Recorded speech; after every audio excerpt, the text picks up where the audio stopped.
ধর্মের সঙ্গে রাজনীতি মিশাতে যায় না।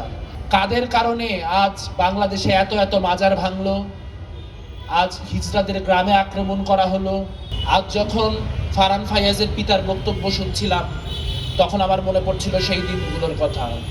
18 জুলাই ওই রাস্তায় আমি যখন অবস্থান করছিলাম, তখন আমরা জানতে পেরেছিলাম আমার কলেজেরই এক ছোট ভাই আজ নৃশংসভাবে মৃত্যুর শিকার হয়েছে। প্রশ্ন হলো, এই একটি মানুষের জীবনের দাম কে দিবে? আজ যখন আমাদের শত শত বা হাজার হাজার শহীদ জুলাইয়ে নিজেদের জীবন দিয়ে একটা গণতান্ত্রিক দেশের স্বপ্ন দেখে গেল, যারা নিজেরা মৃত্যুর মধ্য দিয়ে এই স্বপ্ন দেখে গেল যে আর কোনো দিন এই দেশের শিক্ষার্থীদেরকে তাদের ন্যায্য অধিকারের কথা বলতে গিয়ে রাজপথে প্রাণ দিতে হবে না, তার 2 বছর পর দাঁড়িয়ে আমরা কোন বাংলাদেশ দেখতে পাই?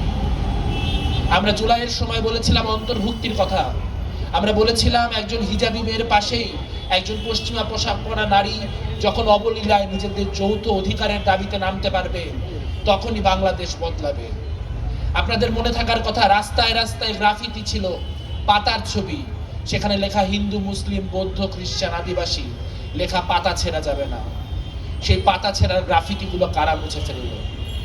রাস্তায় রাস্তায় মাওলানা ভাসানী সেই উদ্ধৃতি ঘুরে বেড়াতো যে ধর্মের সঙ্গে রাজনীতি মিশাতে যায় না, তাহলে ফুলের নাম কি দিবা? ফাতেমা চূড়া। সেই গ্রাফিতিগুলো কাদের ইশারায় নাই হয়ে গেল?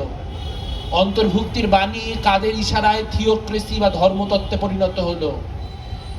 কাদের কারণে আজ বাংলাদেশে এত এত মাজার ভাঙলো, আজ হিজড়াদের গ্রামে আক্রমণ করা হলো, তরিকতপন্থীরা সর্বশান্ত হলেন, বাংলাদেশের যেই হিন্দু কমিউনিটি ব্যাপক অর্থে আওয়ামী লীগের বিরুদ্ধে নেমে এসে সংগ্রাম করেছিল, তাদেরকে আবার ভারতের দালাল তারা যে না, এই প্রমাণ দিতে ব্যস্ত করে দেওয়া হলো। বন্ধুগণ, যে রাস্তা আমরা পাড়ি দিয়ে এসেছিলাম, সেই রাস্তার শেষ প্রান্তে কথা ছিল একটা অন্তর্ভুক্তিমূলক বাংলাদেশের, একটা ন্যায্যের সাম্যের বাংলাদেশের। কিন্তু সেই বাংলাদেশ থেকে আমরা বহু বহু মাইল দূরে। আজ যখন আমরা দেখতে পাই একটা অন্তর্বর্তীকালীন সরকার যারা ঠিকভাবে শহীদের তালিকাটা পর্যন্ত করতে পারে না, 2 দিন পর পর একটা নাম বের হয় যে নামটা আসলে শহীদের তালিকায় থাকার কথা না, কিন্তু তোর শহীদের তালিকায় ঢুকে গেছে, অথচ এখনো শহীদের তালিকায় নাম ওঠে নাই, এরকম অসংখ্য মানুষ ছড়িয়ে ছিটিয়ে আছে। আমরা যখন দেখি তারা শহীদের তালিকা ঠিক মতো করতে পারে না, কিন্তু তারা ঠিকই মার্কিন বাণিজ্য চুক্তি করে রেখে যায়, তখন আমরা বুঝতে পারি আমরা প্রতারিত হয়েছি। আমরা বুঝতে পারি যে এই বাংলাদেশের স্বপ্ন নিয়ে আমরা মাঠে নেমেছিলাম, সেই বাংলাদেশকে বাস্তবায়ন করার কোনো ইচ্ছা এই ইন্টারিমের এবং এই ইন্টারিমের পদলেহনকারী এনসিপি জামাতের ছিল না। আমরা স্পষ্টত দেখতে পাই তাদের তোষামতকারী রাজনীতি, তাদের দেশ বিক্রির রাজনীতি বাংলাদেশকে কোন অতলে নিয়ে গেছে।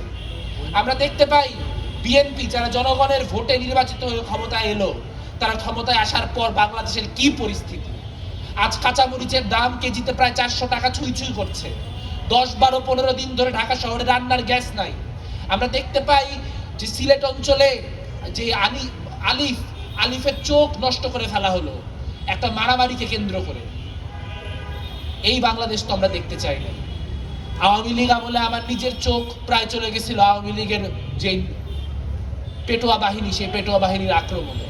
কাজে আমি যখন দেখি রাজনীতির কারণে আর একটা ছেলের চোখ চলে যাচ্ছে, তখন তো আমার মনেই হবে যে আমরা আসলে কোনো কিছু অর্জন করতে পারি নাই, আমরা কোনো কিছু লাভ করে যেতে পারি না।